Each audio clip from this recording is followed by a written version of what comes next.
The House of Impermanence is the perfect word because it explains this process. Okay, so initially there is this growth that's happening in this city, right? And we can either resent that or we can be subject to it and ask ourselves, what is our role?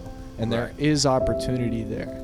And just because things are changing doesn't mean that there's not opportunity to serve and to establish something genuine that will last beyond maybe wherever we're living or whatever we know in the present moment. Right? But the House of Impermanence and what I see, and the reason I had you on and why I wanted this story told is because you said, okay, well, this presents a unique opportunity. I have a space, and what do I want to use this space for? Human expression. Yeah, purely. And it's not going to be around forever. We're going to enjoy it. Yeah. We're going to enjoy every last drop. We're going to capture it. And we're going to make sure that this story and what we learned here lives on.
Yo, Eazy.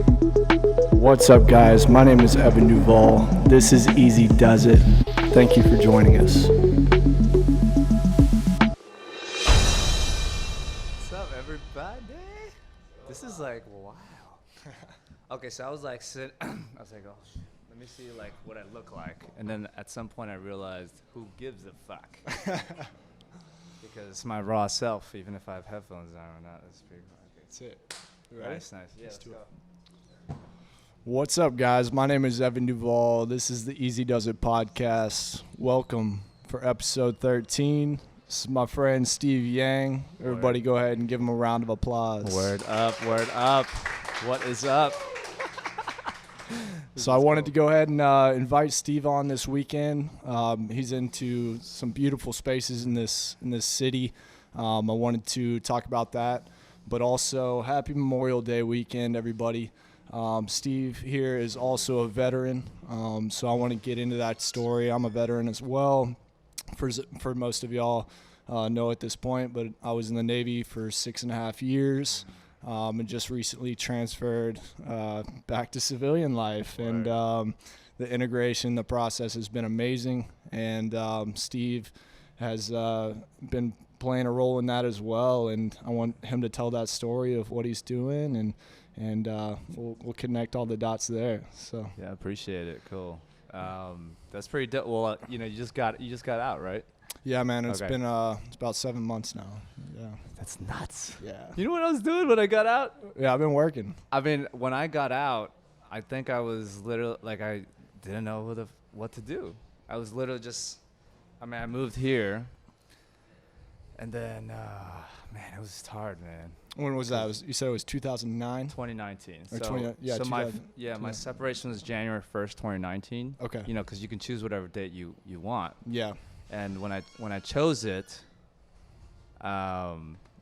it's so funny. I just realized everyone's like watching or listening.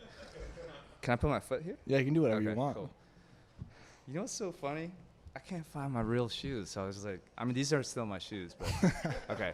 Anyway, so when I got out in 2019, well, I chose the date. So I was like, well, if I'm going to choose a date, I'm going to choose one of the most epic dates ever, which is January 1st, 2019. It's new beginnings. Yeah, and I bought like a plane ticket, like short fuse, which in military talk, that means last minute, like a day before to Tulum. Yeah. And I went to Tulum. Straight up. And that's when that's when the magic continued. You know, the magic really started at Burning Man, 2017. Yeah, when I went. But I moved here, and I just didn't know who I was. Yeah. I was like, for probably the longest time I can know, I was always Steve the Marine, or USMC Steve. Yeah. Like Marine Steve. Yeah, that identity.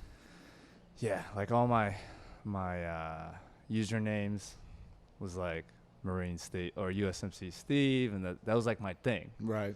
And so when I left, I didn't know. I was like, wait, who's Steve? Yeah. You know what I mean? I look at the mirror and I'd be like, oh shit. I was really depressed for a while. And I also had an enormous amount of anxiety. Yeah. Like, because as a Marine officer, so I got out as a captain. I'm actually still in the reserves now. Yeah. So once this goes live, my CEO is going to be like, what the fuck? Look at it. Is this? Whatever. It's my real self. And what's funny is, like, at this point, I don't give a fuck. Yeah. Because this is my life. You know what I'm saying? And absolutely. I'm like, if you can't accept me for who I am, I don't care what institution you are. Yeah. Then that's okay. I'm an individual. This is my story. Yeah. And I'm like, that's okay, you know, like, but respect my boundaries and what I need for myself. Right. You know, and you can do you know? But we can get into that later. But anyway, so I lost myself, or I was kind of like I was finding myself, actually, in fact. And I was lucky to have this wonderful, wonderful woman in my life at that time that I was dating. And man, I gave her such a hard time, you know? I mean, it was beautiful. Yeah. But she held space for me and where I was at in my, I guess you can call it programming with the military. Because there's a lot of stuff that, as you know, that doesn't serve us, like that we learn about, that doesn't serve us in our relationships. Yeah. Yeah. Especially in our relationships, like about love, for example. You know, like we're trained to fucking go like, go. Yeah. You know, like hurry up and wait. Right. Right. But in relationships, a lot of times you have to just wait. Yeah. Patience. And take a deep breath, right? Yeah, honestly, you know, I think getting into, I found myself in the military. Intentions were good. At that point in my life, I needed structure. I sought out that structure. Okay. And then that structure is what had me on my way out pretty quickly. You know, I did 6 years. I joined at 19 years old. Yeah. But originally, you know, what I joined for and what I thought I was going to find was a much different story. There was a lot more bureaucracy involved than I originally thought. But I learned some amazing lessons. I wouldn't take anything back, you know, working in work environments where, you know, shit was real. You were working with individuals that you couldn't get away from. You know, you learn a lot about what type of leader you want to be in the world. And so it was an interesting experience, but being under that contract and realizing that I was serving something greater than myself, you know, which is what I'm always looking for in this world. You know, before it was sports, and then it was the military, and now it's this and the way I show up. Right. But the most constructive things that I learned was, you know, really observing the type of leader that I wanted to be. What was wrong with the work environments that I was in, how people could show up differently. That's true. But like you said, you learn how to be patient. Yeah. You know, there's goals, there's objectives, there's things on the calendar. You get to go home on leave. You get to experience, you know, traveling, but you're looking forward to the calendar all the time. It's not it's not the capacity in which I wanted to live. Yeah, you're always looking forward, right? I mean, that's how we train. Like, I remember when I went to Officer Candidate School, which is like the equivalency of a boot camp. My mentor at that time, Captain Gabriel. No, Gabriel. I can't remember. He's gonna. Sir. Yeah, sir. Exactly, sir. He would always tell me the number one freaking thing you have to remember is anticipate, anticipate, anticipate. And then he wrote it on the wall, you know, like 3 times. And I still have that image burned into my memory. Yeah. Anticipate, anticipate, anticipate. And what I realized is that literally had put my mind always in the future. I was never in the present. No. Never. And when I got out, it was like I was always trying to figure out what is it that I'm missing. Actually, I was trying to figure out what did I fuck up. Yeah. What did I miss? I'm always asking myself that Yeah, question. man. And so like I never. But you brought up a good point because I realized I'm still processing a lot of my experience in the military, like the good stuff. Man. Yeah. Like because a lot of who I am is now. Because what happened was when I left, I had left in this huge, I was this impetus of I gotta get the fuck out. They offered me like $80,000 lump sum. I was a pilot in the Marines. So, but What'd you fly? well, I was supposed to fly Ospreys, and I went in like before I got into the RAG or what they call like actually flying the airplane. I went through Naval Flight School, graduated, but they didn't give me my wings. Because of this whole political snafu between the Navy and Marine Corps. They're changing the rules right at the time, conveniently, when I was graduating. And so I became like this victim of like the political stuff. Yeah, I've been there. Yeah, where the admiral, literally the admiral from DCA or from DC came through and was like, just knife handing, but like, you are not going to wing him because I was like the precedent. You know? So I never got my wings, and then I was going to go to Congress, and they knew I was going to fight to the very death because that was my mindset was like, I'm either coming out here with freaking my wings, my golden wings that I fucking earned, or I'm coming out in the fucking body bag, and I'm taking all you motherfuckers with me. Yeah. And because you want to stand for something. Those were the intentions. Yeah. It was like you go through boot camp, they're like, this is what you have to go through, the crucible, and then they don't give you your thing. You know, I'm like, fuck. And so that story, I was stuck in that narrative so hard, man. Yeah. And I was like ready to fight. And it's funny because like, I think that's what I realized the most in my journey is like, it's like my mind was stuck in so many narratives, bro. Yeah. And they're all made up. Yeah. You know, at the end of the day. You're trying to see which one fits best, and it wasn't theirs. Yeah, exactly. And so I went to, my CEO came to me and in one way or another gave me a compromise and said, hey, you want drones? And so I became a drone commander. Yeah. So MOS 7315, I was a unmanned aircraft commander. It's pretty badass. Yeah, it's fucking fun. It was, I mean, it was fun, you know. It was, at the end of the day, it was the best. Yeah. Because I didn't have to, like, I could be in the control station and take a shit, like, or if I wanted to eat, I'd be like, yo, some boots on the ground. Hold up, I'm gonna go, you know, or just do push-ups or something. Like, you can't do that in the cockpit, you know? Like in the cockpit, you're like, you can't. No, definitely not enough room. Yeah, you have to like unzip just to like scratch your ass. You know, like it's like hard just to scratch your ass. Yeah. So I got fucking funny ass stories in the cockpit, man. Dude. One time I was going to Vegas. I can't even talk about this. Okay, everyone's good. We're about to. This is pretty public, right? Well, fuck it. All right. So I was going to Vegas and cross country, and I had to fucking, I'd like, cause hydrate, right? Camelback's fucking hydrate or die, right? Yeah. So I drank so much water that I didn't realize that water had to go somewhere. Yeah. And so I was on final approach, and I had to fucking piss so bad. Yeah. But then I was the one who had to do the to get the X. Yeah. To get the qualification for that landing. Yeah. And so he's like, no, you can't fucking let go of the controls. This is your shit. And I was like, fuck. And so the whole time I'm like, I didn't know I was on hot mic. Yeah. I probably was broadcasting across all of air traffic control. I don't know. But I was just like talking to myself, coaching myself, and be like, you motherfucking Marine, you better fucking hold that piss. Yeah, hold that shit. Focus. So like, yeah, you're strong. I was literally like talking to myself with every instrument I had to look at because I had to piss so bad. I couldn't stop thinking about that. So I had to focus. Anyway, what ended up long story short is I held it in. I was like, yo, sir, as soon as we land, wheels on the fucking deck, you take controls. Like, don't even fucking, just tell me you have controls. Yeah. Like, I'm not even going to say it. I'm out. Yeah, I'm out. And so as soon as we landed, and I landed like butter too. I was like, you know, like you tunnel vision. Tunnel vision, man. And he he picked it up, and I grabbed this funnel. So in the cockpit, it's like this funnel. Okay. This is funnel, and I looked for it. First of all, I couldn't find it. I was like, what the fuck? Where the fuck is it? It was just like this. I was like, fuck, on the mic. And I was hot mic the whole time, too. I thought I was just talking to myself. So that's how these pilots piss, is there's a funnel in the cockpit underneath the seat. And so you literally just piss in this funnel, and it drains out the bottom of the plane while you're flying. Yes. In the Navy, we used to take the most junior guy. And we used to tell him that it was the sound-powered telephone.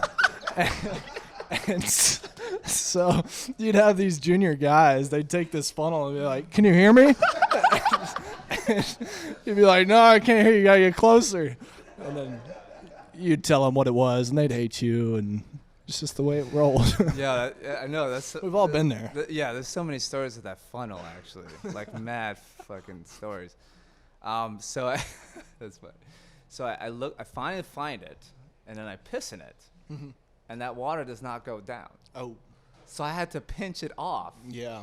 While we're fucking taxiing off the runway. Yeah. And I'm like, ugh. You know when you pinch off, it's never like fully pinched up. Like there's remnants. Yeah. There's like at least like half a gallon that gets spilled. At least.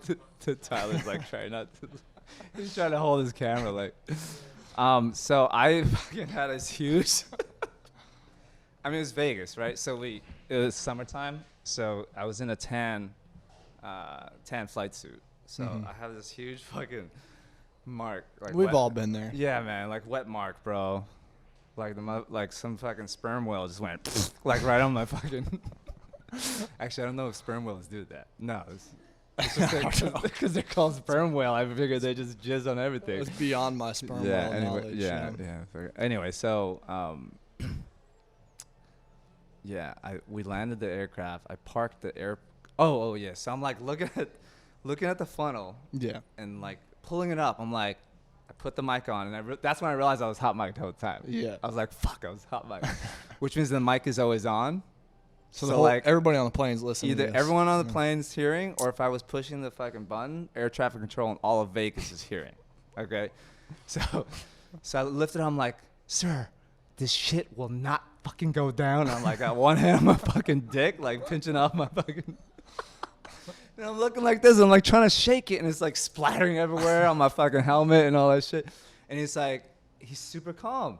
Yeah. He's like, Yang, did you push the button? And I'm like, what fucking button? I was like, I didn't get that brief. And he's like, there's a button on the left side. He knows the hot mic's on. Yeah. Well, no, the button on the fucking. There's a button on the funnel. Oh yeah, to let it go down. Yeah, and I didn't know that. So I was like, thank God, fuck. And so when we parked the aircraft, it was so funny, man. There was a huge fucking puddle. Yeah. Like right below. It was a huge puddle. When I got out of the airplane, I stepped in my piss. Yeah. And then I saw a huge line from the point of landing. Down the runway? All the way to the parking spot. Yeah. It was like I trailed the whole motherfucking Vegas airport. Yeah. With my piss. Yep. Maybe I'm left your mark. Maybe I'm the first one. You're marking your territory. Yeah. It's about to be a party. Yeah, right. Well, that's the world we come from, y'all. Yeah, so there's a lot of stories like that, right? Yeah. There's a few, man. There's a few. Yeah, but sure, man. Let's get back. Okay, yeah, let's get back to the. All right, so we have a lot of stories, man. It's an interesting world, but there's a lot of lessons learned within that. And ultimately I want to talk about what it was like to transfer out, and mainly the thing that caught my eye was your organization now. So I want to hear about what is Warrior Creations, and what that started for was getting out of the military and then just asking yourself, I guess, like, how am I going to step up? How am I going to give back? And let's just fill everybody in on kind of what that transition was like and what you're doing now. Yeah, for sure. So like I said, I had a hard time like figuring out who I was. Okay, and then through all the people that were in my life, they were supporting me and shit, and like basically came to realize that I could choose whatever reality I want in my life. Yeah, which is new. Yeah, and instead of being told what to do. Exactly. Right, and it was really through creatives.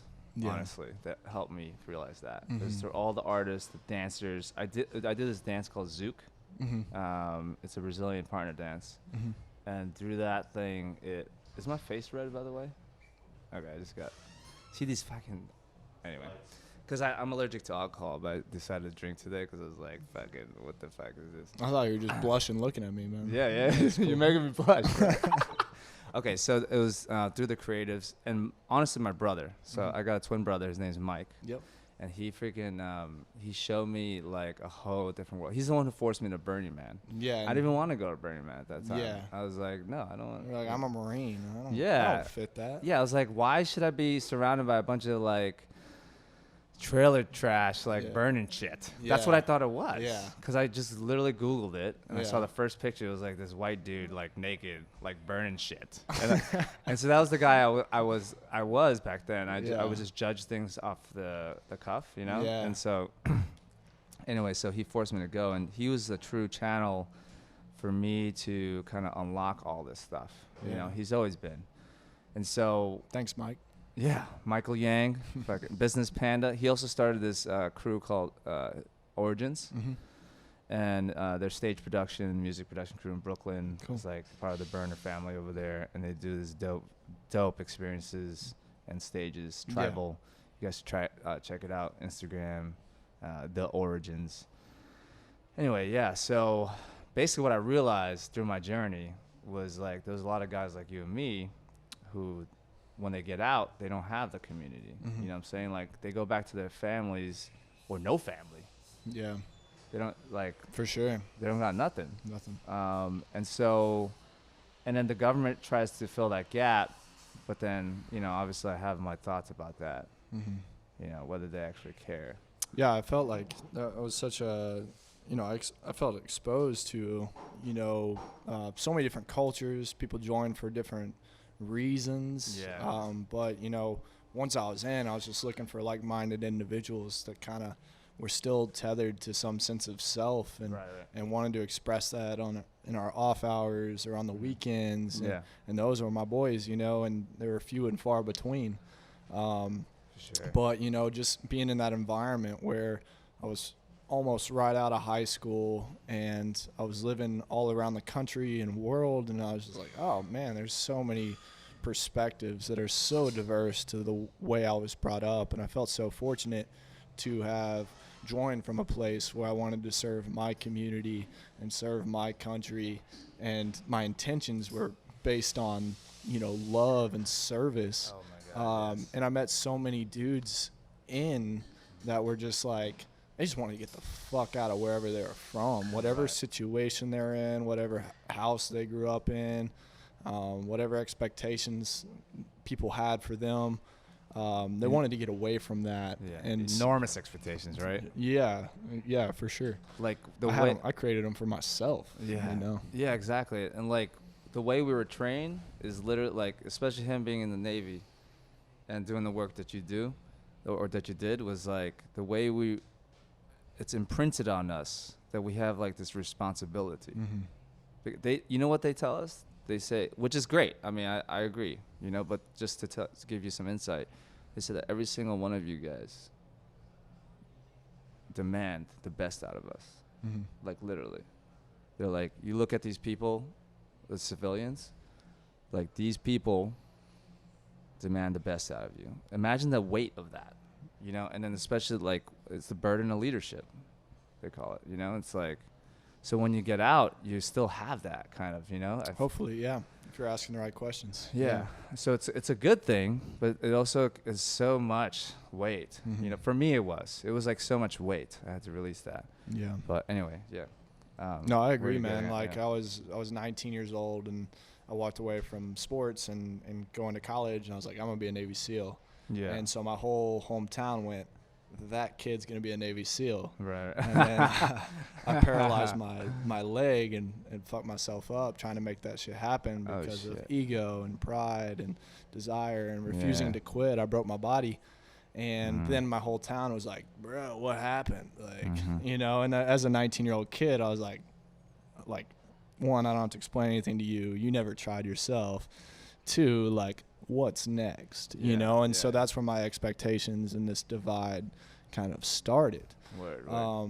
But ultimately, I was driving forward in order to be something that I considered worthy of a man in a modern world. You know what? For whatever reason. And so I drove forward into that world, and thankfully I ran into a lot of guys that were lost on the same path.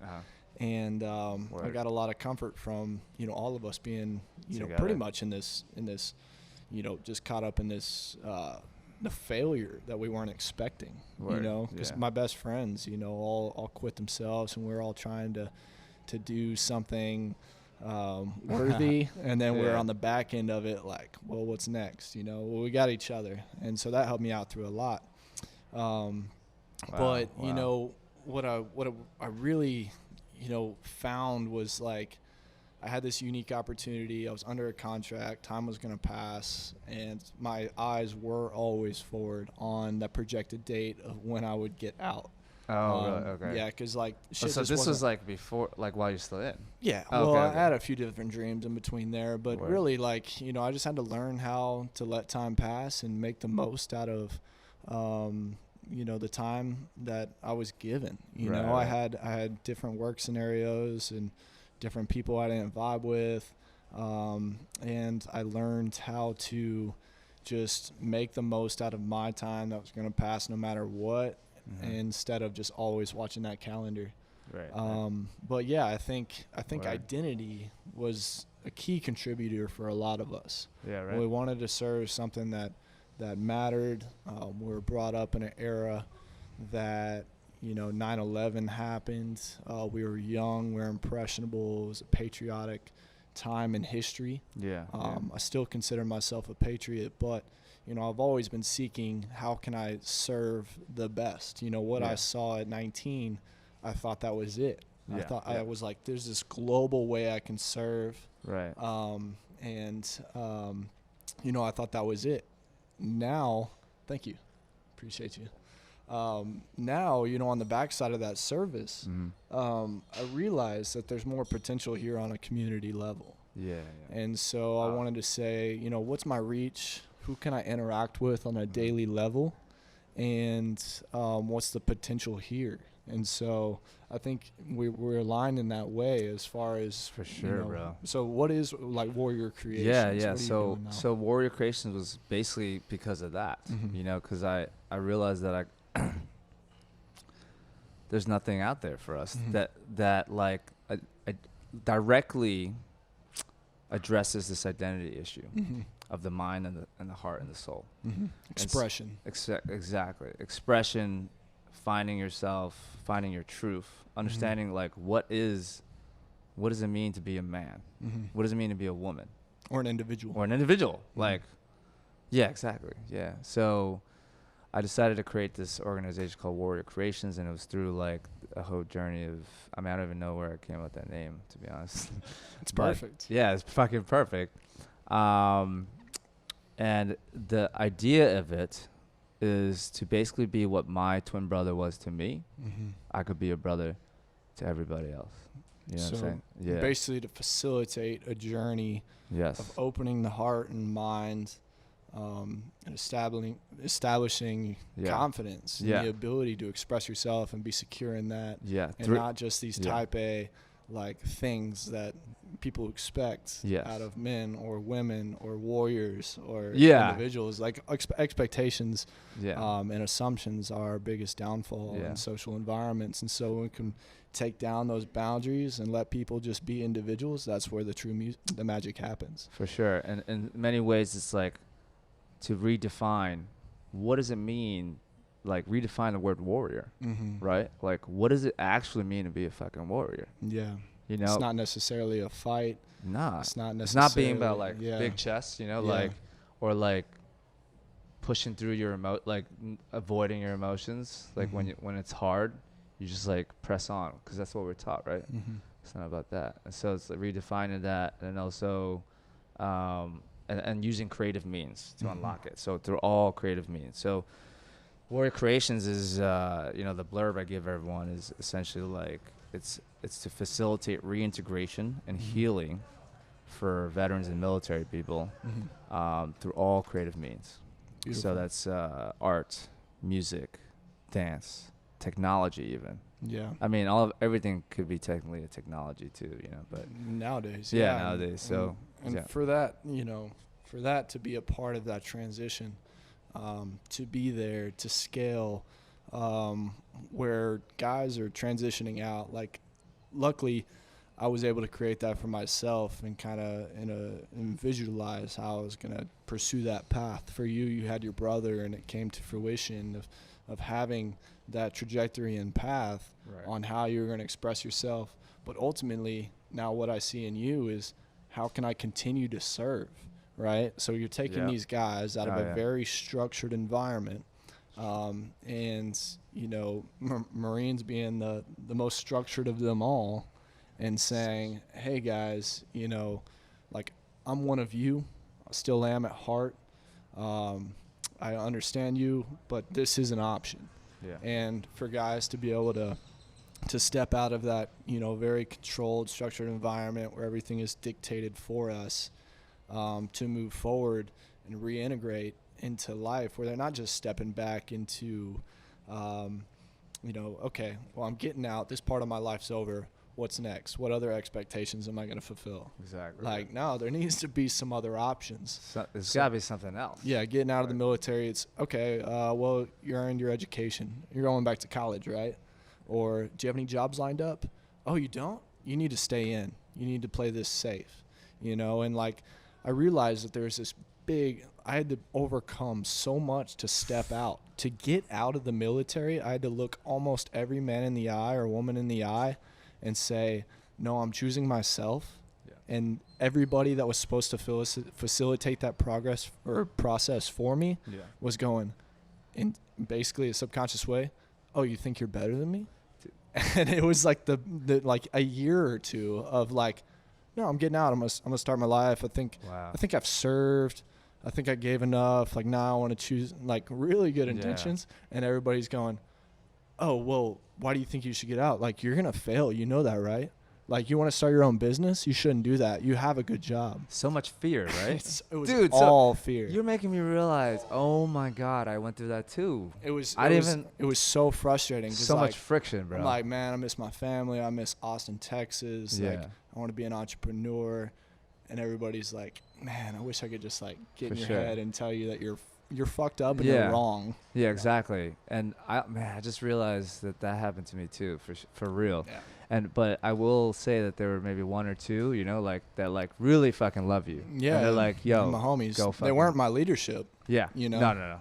Nah. Yeah, my leadership at that time was just like, actually, he was like, get the fuck out, but it was with that energy. Because at that point I had checked out, man. I was like, my shop was so, okay, I'm not, but it was just like, it was crazy, man. But I'm not going to dime them out. No. I can't do that. We're past that now. Yeah, we're completely past that. But there was a lot of support too, though. For sure. Like, they were like, Steve, you go do what, like, they're almost seeing me break out of this thing. Yeah. And there were a lot of people supporting me. Yeah. And, like, that love was dope to experience. Good. Yeah, for sure. I didn't have that. Oh, yeah? Yeah. I mean, it's like, that's even more extreme, bro. It was like extreme code. Overseas. Overseas was like, you had a half a world to get around, and everybody's supposed to sign on this dotted line to get you home, and everybody was trying to talk you into staying in because that's the wiser thing to do. And it's like, all right, well, do I have my plane ticket yet? And usually the answer was no. Yeah, it's a lot of pressure. But we're here now. Yeah, there's more barriers. Yeah, so Warrior Creations, we did that. This kind of just started since last August, actually. Yeah. Cool. Well, I had the idea, but it didn't launch until this past August because COVID had fucked me up, bro. And it didn't fuck me up in the fact that I got COVID, because I didn't until last month, April. Yeah. Which, by the way, I can't taste shit or smell shit, which is nice because I can't smell or taste my shit. Wait, I don't I can't smell my shit, but which is kind of nice. Like at my house right now, like when it's trashed, I'm like, I don't mind cleaning it. We'll get into that. Yeah, we'll get into that. But yeah, so okay, what was I talking about? Warrior Creations. Yep. Yeah, so started last August. Yeah, started last August, and I was in Sedona. That fucking place, man. Yeah. I don't know what it is. It's like Game of Thrones. Like I will disrupt whatever pattern you're in, and I will bring you out and like reconnect you with who the fuck you are. Yeah, man. And so I realized who I was, like, and that there is a warrior in me. You know what I'm saying? And like I don't need to be living in fear. No. Like I can choose. And what I realized was the choice that I can make is love. Yep. Why the fuck not? In fact, I could choose whatever it's all made up. Right here. Oh shit! What? I didn't even realize, dude. I should get that. It's the ultimate conversation. It is the ultimate conversation. Yeah. This is polarity at its finest. This is the fight between a warrior for me and for Steve, and that's what I'm hearing from you is this battle between love and fear. And truly, a lot of these structured environments that we join to serve are very fear-based. The trajectory is always outward instead of what's happening in the present moment, which unfortunately has changed. Yeah. You know, a warrior's path used to be very clear, and it's not that way anymore. It's manipulated, it's twisted, it's structured in a way that benefits. Yeah, try to control, yes, right? Yeah. But, you know, you choose love, you overcome that, and ultimately love in its most raw form is creative expression and the ability to choose yourself and then serve something greater. Right. If that's another individual, if that's a community, if that's your work, if that's the way you're expressing yourself, if you're choosing that, then you're choosing yourself. And that is the path. That is the path of a warrior. Anybody that can choose that over all of these expectations and, you know, whatever the world is telling us, if you can choose that, then you are a warrior, and that's the only fight worth fighting. Yeah. And it's for yourself. Yeah, word. And so you hit me at the core right now, bro. Got you, man. And when I see you, I'm seeing you. And so like even with this thing, it's easy to get out of my head, but I'm like here, super present with you. Yeah. And that's like I feel you, bro. And I don't feel alone. That's why all this was created, and that's what Warrior Creations is. Yeah, is that bro. Yeah. We can continue this way of service. We can continue to step up. We can serve our communities in a very tangible way. And if I can see the progress I'm making, if I can feel the progress I'm making through the connections and opportunities and the individuals and meet each other eye to eye, that's what makes all of this beautiful. Yeah. Exactly. And if we know that process, if that's clear for us to be able to take somebody that's coming out of the military who may be a true warrior at heart, we need to take that, and I'm careful to use the word manipulate, but we need to redirect their energy into that creative expression. For sure. And so what ways have y'all done that for guys getting, what's your outreach process and how are you making contact with these dudes? So the way I kind of see it is designing. We're designing a path or multiple pathways, creating a pathway, a journey for them to kind of go through. Yeah. And so we're developing right now. We're like pretty nascent in our stage. Sure. But so right now, so Hanya is here. Hanya over here. Let's say hello, Hanya. Synchronously, she ended up showing up. She's from Poland. Yeah. From the EU. And so she synchronously showed up here in Austin at this time. Yeah. It's crazy, man. And so she's our design director. We met at Burning Man 2019 on the birthday cake. Yeah. This is dope like art piece. Yeah. It's like this huge building. Birthday cake, and it's got like this slide that goes all the way from the top all the way down. But without getting into that tangent, we met, and and we've stayed in touch, and now she's like this dope industrial designer, but like more than that, way more than that. Super talented. And she was invited at that burn to do the art piece, to like experience it, so she could do the art piece next year. And now she's the design director, and we've been going through all these iterations of design for the healing center that we're doing in Joshua Tree. Oh wow. Yeah, did I tell you about that? Not yet. Yeah, so we're gonna build a whole healing center, like, and the goal is to design a journey that when people go through, they come out like different, right? They come out like with some piece unlocked, and that piece is like that can propel them into the future. How do you think that'll be? You think that's just asking the right questions, to be honest, and giving them the time and space to find answers for themselves? Yeah, maybe. It sounds like you're creating a blueprint for transition. Yeah. But the transition is self and discovery. Yes. To be quite honest, I have no fucking clue. Well, that's what I like. That's and what it's like, I love those problems. Yeah, I'm just surrendering to it, to be honest. But I would love to work with you, like, to try to navigate through this puzzle. We're here. You know, because it's like, how do you design where do you start? Yeah. You know, and so it's a very important question. Yeah, super important. But I think a big key, bro, is surrendering, and just like having like 1 or 2 or 3 goals, which like overarching like big blue arrows. Like, what messages we're trying to convey, and the universe will just take care of the rest. Right. That's what I've been realizing through this house, bro. Yeah, 1, 2, 3 goals is very obtainable, and for somebody to really like step up and own those goals for the first time in their lives, like you're gonna have this process. You're gonna say, okay, state 3 goals. Yes. And they're gonna write these goals, and almost from a place of like, what does Steve want me to say in this moment? Right. Yeah. But I think you're gonna have to ask it multiple times. Yeah, exactly. And the influence of showing people what's available is where that magic's going to happen. That's where the work is going to transgress, is because they're going to go, oh, I didn't even know that was an option. That's right. Yeah. And so now my goals have changed because I'm being exposed to perspective. Okay. I'm being exposed to options. You're actually teaching me a lot right now. That's what we're here for. That's good shit, bro. That's why we create this space. Word. It's a synergy out of Smacks. You gave me some ideas, actually. Now I got to talk to Hanya about it. She's taking notes. Yeah. So Hanya, so we're doing this thing in like the healing center, and then that has been we're just going through our first, like, we just did our lean canvas like last week, or no wait, that wasn't last week. That was 2 days ago, right?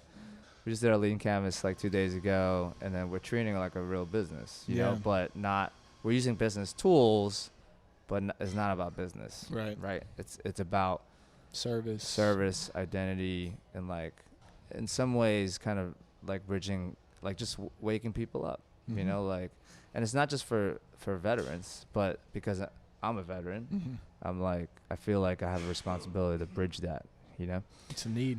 Yeah, it's a need, bro. And like like when we get out, we go through this transition readiness seminar, and it's just about jobs, man. Jobs in college. Yeah, and that's why I joined the military, to escape that. And then, like, I did 6 years, and I'm like, fuck. Right.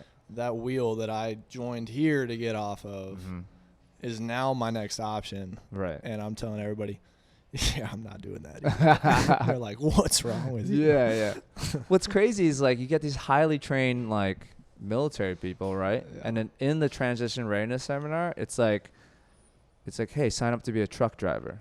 Yeah. Sign up to work on the wind, like the air turbines. Yeah. It's like, what the fuck? Yeah. These guys like worked on fucking like aircraft, like $1 million aircraft, and you want them to drive a truck? I mean, that's cool. Like there's nothing wrong with driving a truck, but there's like so much more. You know, there's so much more. They could continue to work on aircraft if they want. You know, like stuff like that. But that was just kind of my feeling, but, you know, obviously I'm still kind of processing. I don't know if you can feel it, but I have a lot of resentment still. I do too. Yeah. And so I'm trying not to like. I think I'll get over it one day. Yeah. It's like, you know, but, you know, we just process through it. But there's so much love too. I mean, I am who I am. We are who we are today, man. Because, absolutely. Okay. It's tough to express it though. Yeah, it is, right?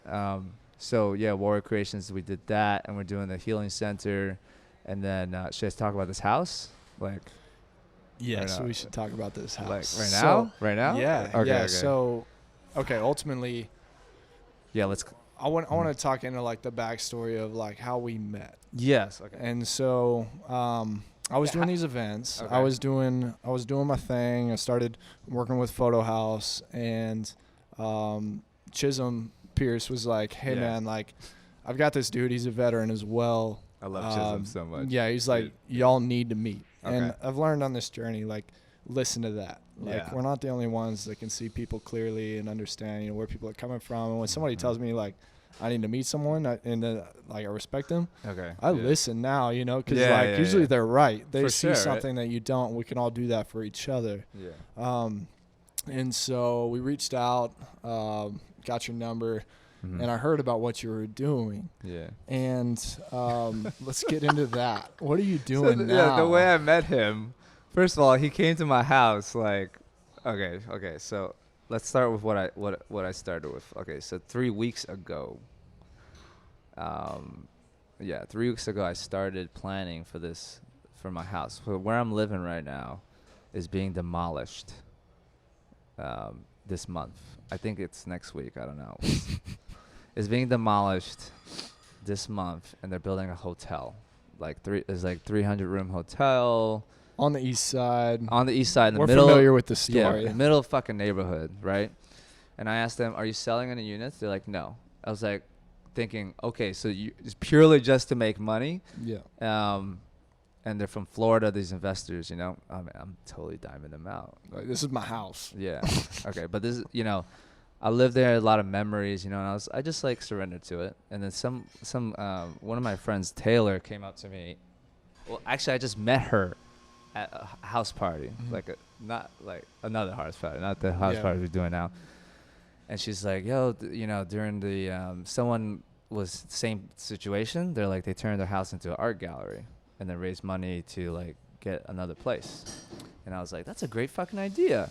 And so I just rolled with it, and literally like on a dime, I was like, "I'm gonna do this." I had to message a bunch of my friends to validate if it was a good idea, because I had so much doubt. Because it was like on the edge of like being completely fucking crazy. Ridiculous, yeah.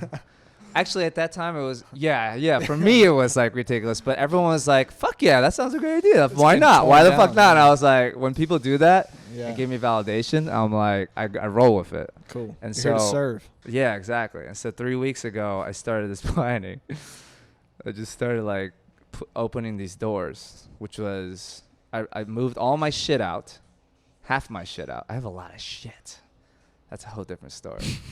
But I moved half my shit out, and I was like, I just opened the doors to all these artists, like, and through connections like Chisholm, and I was like, "Yo, come to my house and bomb the fuck out of my house. Like, do whatever you want. Whatever you want, like creations, 2D, 3D, whatever. You want to like put paint on your body and then like splatter your dick print everywhere. Do it. Do it. Like whatever, no rules. That's what this world needs. Yeah, exactly. And so all these people started showing up. And so I did but then like at the beginning, no one was showing up. It was just me. Yeah. And I was like, fuck, this is stupid. This is so stupid. And then Friday, me and my brother had this idea of like doing like a artist creation week, like a party weekend. And that's when the fucking house party started. Because Friday, my girl Dominique, she rolled up with Ashley Metro and Elizabeth, and like they just rolled deep, man. Some of the known artists, a bunch of artists came through, and we just had a blast. Just fucking creating in freedom, full acceptance, like, and just like in love, like with each other, and just sharing. And some beautiful stuff came out, and we just had a blast. And the second night, that's when you end up in my house, and I remember knowing about you, but then when I had met you, I didn't make that connection, bro. I thought you were just some fucking strange. Because at that time, there was like a lot of like people who showed up. I didn't know who it was, and they trashed my house that night. By the way, beer cans everywhere. They were throwing cans like into the street and like fucking disrespecting the art that was already there, like spray painting. Like it turned into my house turned into a crack house, like you know, and I was so, it was a whole process, but that was the night I met you, and I thought you were one of the fucking crackheads, man. Because I was like, yo, who the fuck is this guy? And so, it was more casual than that. It was like, it was super good. Yeah. Who the fuck are you?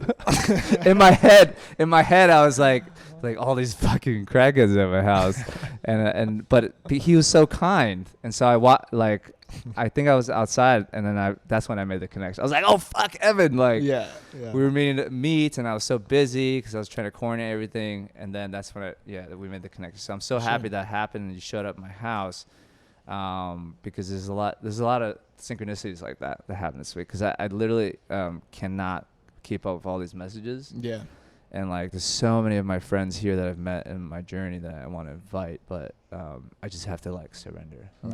Just let it go. So this house, we end up call it Art Bomb, artbomb.xyz. Check it out, Instagram and the website. We're having an event tonight. This is the last celebration because I have to be out on June 1st. And Art Bomb, the House of Impermanence. I love that. Because that was like one of the biggest lessons, I think. It's just like letting go of this idea that, because we want everything that's good in life. We want to keep it, right? So a lot of the fear that comes from that, I feel like drives a lot of the shit that makes us suffer, man. The attachment. Yeah, like, because we don't want it to go away.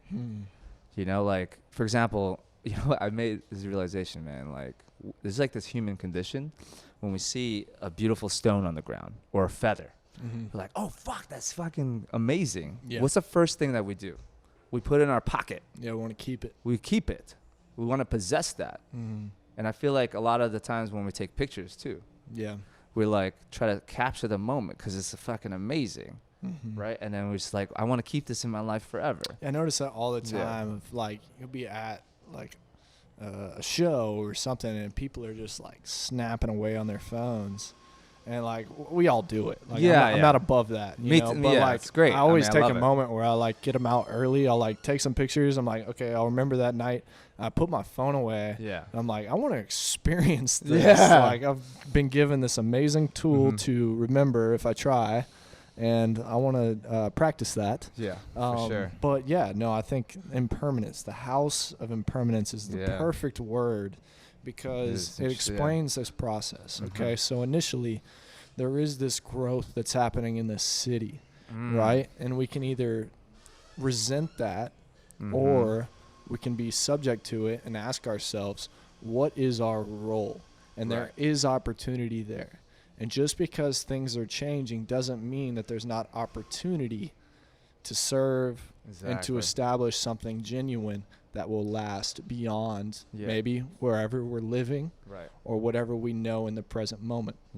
Right? But the House of Impermanence, and what I see, and the reason I had you on and why I wanted this story told is because instead of resenting these people that were coming in, they're buying up your property and saying, fuck these guys from Florida. They're ruining Austin. They're going to build their hotel. I don't fuck with this place anymore. I'm going to move to Sedona. You know, that could have been you. But instead you said, okay, with the help of your community, you said, okay, well, this presents a unique opportunity. I have a space. And what do I want to use this space for? Human expression. Purely. And it's not going to be around forever. We're going to enjoy it. We're going to enjoy every last drop. We're going to capture it. And we're going to make sure that this story and what we learned here lives on beyond. What's your address? I can't. Artbomb.xyz, RSVP. Beyond that house. We'll give you. We'll get you in. But it's beyond that house, beyond the house. Because the thing is like we can resist. We can fight for our life. For this narrative, right? Of what we thought, what we always wanted Austin to be. It's like, it's dope. It's fucking, Austin's amazing. It is. But it's gonna change. Because the thing is like, and it's the same with us too, right? We are all just reflections of nature, okay? And if it doesn't make sense, don't worry, but just like think about it for 1 second and that'll just be the spark that will propel you into a journey of understanding this. Which was we are all at the end of the day, we're all reflections of nature. The city is a reflection of nature. And in nature, nothing stays the same. Like nothing. Not everything's beautiful. Not everything's perfect. Not everything lasts. Yeah, man. And every leaf will look different tomorrow. You know, like it will grow. It might wilt. You know, so if we realize this in nature and we see our reflection in it and we realize that we are the same as that tree, the city is the same as that tree, then instead of fighting it, we can integrate and we can find stillness, right? And embrace the impermanence that nothing is forever. Reframe that narrative that's been created. I know a lot of people. I'm from here. I love this city. I know this city. And I have this conversation almost daily as that Austin is changing or it's not the same as it used to be. Yeah. Don't California my Austin. And I look at everybody the same. And my next question is, okay, now what? Yeah, exactly. Like, what are you going to do? Oh, you love this city? Yeah. Now what? Right. You know, like, do something. What is your role, right? And you've stepped up and you've shown that. Yeah. And we can all do that. Like, okay, the city is changing. It is growing quick. If you ask yourself what your role is and you are able to clearly define that and it's something that you're passionate about and you attach yourself to it, you will grow with this city. Yes, for sure. You will grow with it. With it. It's all momentum. Yeah, and if you don't grow with it, you're going to grow against it. And like, which means you're going to leave. Yeah, you're going to suffer. It just causes unnecessary suffering. You know what I mean? Like in our training, it's like, how do you prevent unnecessary suffering? At least on our side, right? Well, it's usually think less. Yeah, think less, just do it. I don't necessarily agree with that. Yeah, right? But how do you, like, so that's the, like, Black Lives Matter, man, comes to mind so strongly, bro, because, like, I feel like everyone, I mean, that was crazy, right? And I just stepped away from it. I didn't want, even though when I saw the video, I wanted to fucking fight too, you know? But I realized that everyone's so stuck in this, so hard in this narrative, and that's what came out. It's this aggression. Yeah, it's love versus fear. Yeah. And we need to choose love. Right. No matter what the conversation is, no matter how important it is. Exactly. Like, we can't just be like, if you're witnessing information overload from a source of fear, we have to choose love. We have to be able to think for ourselves. We can hear those things. We can read those things. We can soak up those things. But the way we kind of break it down and then, you know, the progression of how we're going to interact in the world has to be love.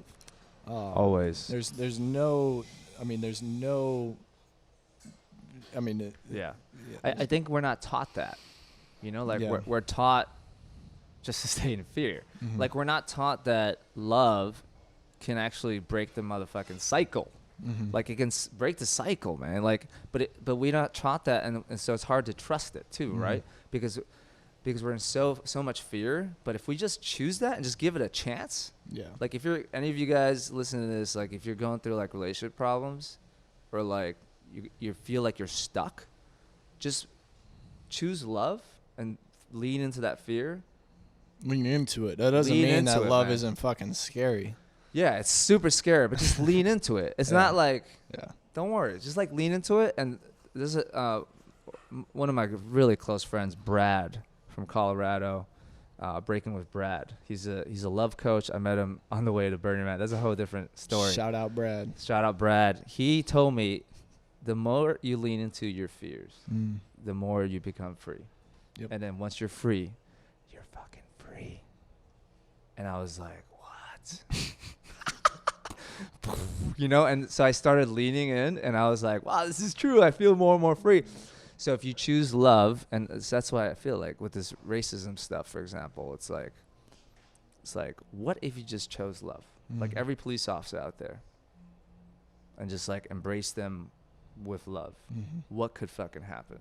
You know, and so this house represents that, and it also represents what happens when you co-create, and what happens in that space of love and co-creation. And it's there's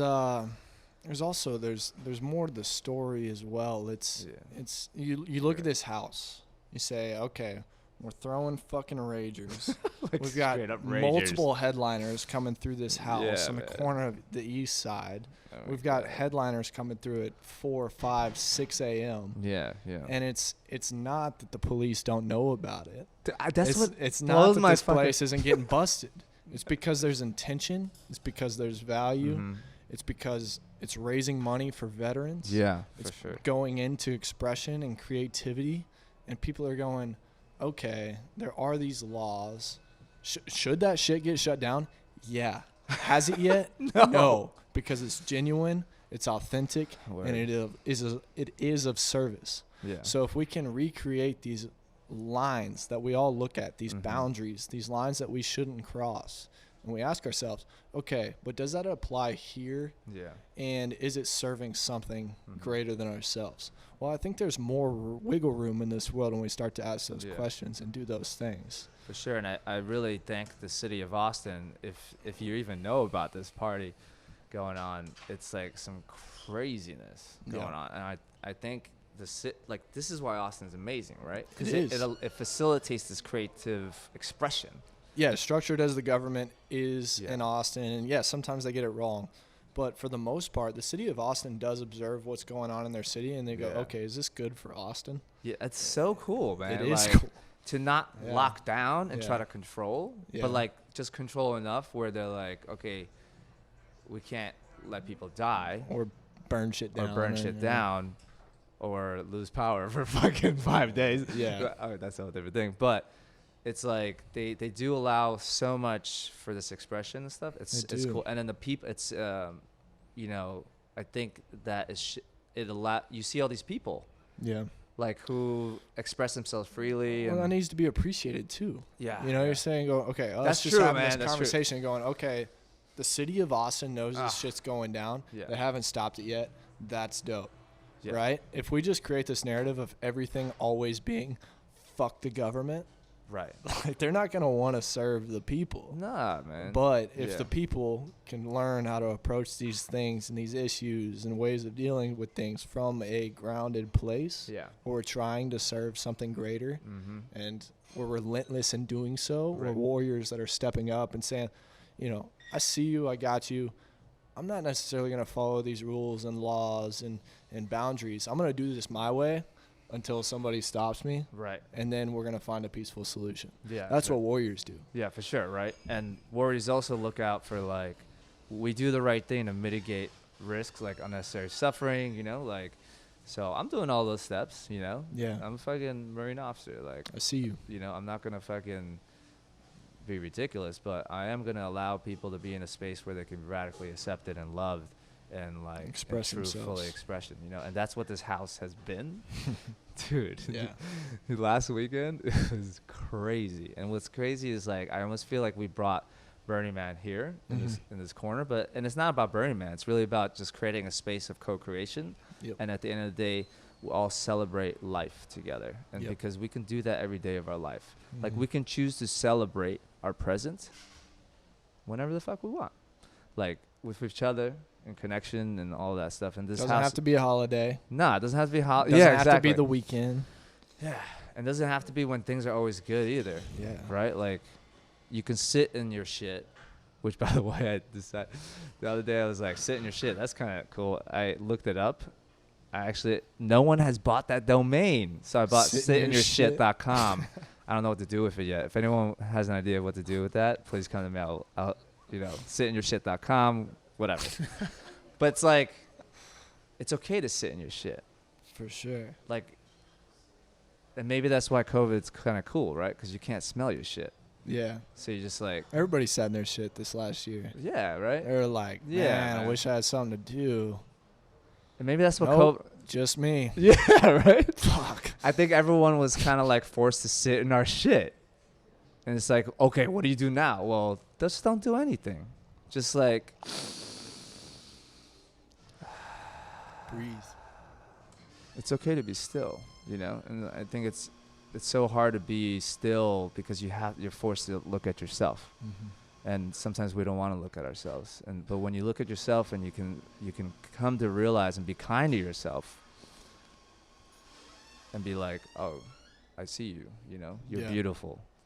You are enough because you are here. Yeah. Because you are materialized in this reality or whatever in our physical form. You are enough. You don't have to do anything to be enough. And this house is crazy because like I had a breakthrough last night, man, because there's so much anxiety. First of all these fucking people that I don't even know in my house. Okay, that's one thing. I can't even find my shoes. It's like so wild in there. You guys got to come and experience the wildness. Like everyone who comes to your podcast, I want it like just donation based only. Like just come through and tonight. Experience the wildness of this outcome of co-creation and celebration and this expression of freedom, and just allow yourself to be wild in there. Okay, because every time someone comes in, I'm like, all right, go inside. And like, I want to say get lost, but at the end of the day, it's get found. Yeah. Because I think we forget how truly wild we are. You know what I'm saying? All the time. That needs to be nurtured. It needs to be celebrated. It does, man. It does. Because it's not a reality for most of us. A lot of us live these comfortable, safe lives. Yeah, man. And the nature of the beast is that it's just that. It's a beast. Yeah, man. And it needs to be celebrated. It needs to be expressed. And we can do so in environments of love. Right. And not, where it just like shit just pops off. It can be controlled with the right intentions. Exactly. And so you're a living expression of that. And I hope everybody can make it out. And see it while it's here, because it's the House of Impermanence. House of Impermanence, artbomb.xyz. So tonight's the last rager. And, I call it a rager. It is a rager, but it's like straight up. I would love everyone to celebrate with us. Like, it's just a celebration. Let's go. And it's like, let's come to the house, bring all the shit that you got in your life, and let it go. Because that house is going to be demolished. And it will go down with the things that don't serve you in your life, right? You'll go down with that. And then you can start anew. You can, move forward knowing that you don't need it. It's part of the past. Yeah, and you have everything that you need. Everything that you need is right here, right? In this fucking singular point, our center of gravity. Yeah. It's which also represents the present moment too. Yeah. Because if you take a tip of a pen, I realize when you just put it on the table, that point that touches the table can also represent the present. Everything outside of it doesn't fucking matter, because it's it's not being written. The only thing that's being written is the now. Yeah. And so come in and celebrate with us, please. We would love to have you. We got a crew from Brooklyn. We have Just Emma, the Origins crew. We're breaking down one of the walls to open it up into this other spot. That the creators, Josh and Jade, they created this dope fucking bar in the back. You saw that bar, right? Dude, awesome. It's crazy, man. So we have 3 stages, a bunch of experiences, and come through in a safe place to do that. I guess we'll set up something just say you're part of Evan's podcast. Eazy Does It. Yeah, Eazy Does It. Eazy Does It podcast, and then we'll bring you in just donation based. Cool. Yeah, it's beautiful, man. It's a crazy week, man. I'm super happy to get this story out there, and it's really important that that's why I founded this platform, and that's what I hope to bring on every week, is that we can find something relatable in all these stories and see how people are showing up in the world and how different that is than maybe the trajectory that we're on or what we're doing. But if we can see that and we can be influenced by that in a genuine nature, then maybe we can see opportunity when it arises. And maybe this shit's at the worst. Maybe one of you guys, y'all's house gets bought out, next week because the city is growing at an uncontrollable rate, and y'all, maybe that could just send somebody into all the worry in the world and just everything is a disaster. Right. But we can reframe almost everything that happens to us. We can ask ourselves, what's the purpose of what's going down here? How can we step up? How can we create space for expression? And I think we all have the ability to do that. Yeah, for sure. And what I realize is this house represents each and one of us. Yeah. Because when we can create our own reality, and then what can happen, which is just magic. It's awesome, man. And then Love it. and then when you come together and co-create, it's like even more motherfucking magic, right? Because it's like what the it's like mind blowing. It gets magnetized. You know, and this house is like, it represents how we can co-create and create our own reality, and what in service of others create for other people. And it doesn't have to last forever. No, you got to let it go. It's just the experience. You put it in a bubble, you know, like our previous partner, she told me, like, you put it in a bubble and you just like let it float away. Like let it float where it's supposed to float. Yeah. You know, and then just let it go and then just keep moving forward. My brother would always say, set your gaze on something else. For me, I'm like, I'm just gonna set my gaze on myself. You know, like when it gets tough and I don't know what to do, I'm like, okay, my compass is towards myself and towards love, and that's it. That's awesome. And if I do that, it's always like just turned out to be great. For sure. And because people will show up in your life, they'll support you. Like you show up in my life, you know, and it's like it's gonna be okay. You're centered, you're grounded, and you have a way that you could share and contribute. Yeah, man. And awesome. I know you're part of the On It family too. And like what's interesting is like Aubrey has been a huge part of my growth since the beginning, just listening to his podcast. Yeah. And I met him during South by Southwest once, and he told me, no matter what, just know you're gonna be okay. It's so simple. Yeah. And I was like, what the fuck? That's right. You know what I mean? Because you forget that, bro. It's like, forget how simple that living in a grounded place, and wisdom is always simple in nature. Yeah, man. People think that, you know, you have to be the most intellectual, the most well-read, the most to step up in a worthy role. You have to be well-studied. You have to be in academia. And it's just not the truth, man. Like a worldly experience is a worldly experience. We can all meet each other there, exactly where you're at, and we can all teach each other something. Exactly. And that is worthy. And when that's felt and shared, that's what grows, because we all have the ability to do that. And that's where true change that matters is going to happen from human nature. Right. Word. What comes to mind is when you say exactly where you're at. Yep. Don't try to do more at that moment. Like, just come to accept where you're at first, right? And because that's kind of where it all starts. Yeah. Sure. And last night I had a breakthrough. That's when I realized, I was like, you know what? I don't need to try to do anything. Yeah. I just like, I'm good. Yeah. I'm perfect. And that's when I started dancing. And last night I took a shower. Yeah. And when I was taking a shower last night, I realized I had to take a shower for like a fucking week. And I'm in there like cracking up. Yeah. And that was the first moment. Yeah. That's when the first moment I realized, okay, it's time for me to serve myself. You know? Back. Yeah. Because I was like, I'm good. Like, I don't need to do anything. Yeah. Just be with myself. Yeah, for sure. In my shower, cracking up, washing my balls. I'm like, fuck, I haven't taken a shower for a week, and no one has said anything, you know, because I can't smell, so I can't smell like, oh shit, my armpits smell too much, you know? So it's just funny, man. It's great. Yeah. Well, that's it, man. That's dope, man. I think that's pretty much it. Is anybody got any questions? I think we're pretty open books. So if anybody has any questions, we got this third mic here. Okay, let's go ahead and get into it. Anybody got anything? Thank you for hearing my story, guys. I appreciate you. Any questions about the story? Any questions for Steve and I about how we're showing up in the world, or, you know, just what's wrong with us? You can ask us. Yeah. What do you guys think? Like, what's like on the top of your mind? Anyone? Nope. No questions. All right, then we're going to sign off. I want to thank everybody for coming out to Native Hostel. They've been the most gracious host.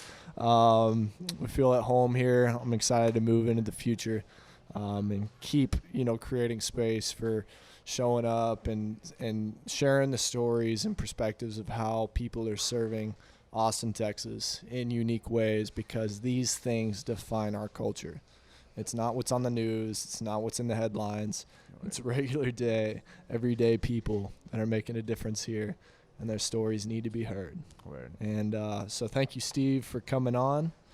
Thank you, Evan. Yeah, shout out to every single one of you for coming out today. Word. Much love, man. Absolutely. Appreciate you. I look forward to like continuing like this journey, and we can That's it, design man. together and make and be like do some stuff. Just getting started. Yeah, just get started. Let's bro. go, man. Fuck yeah, let's All go. right, out. Go.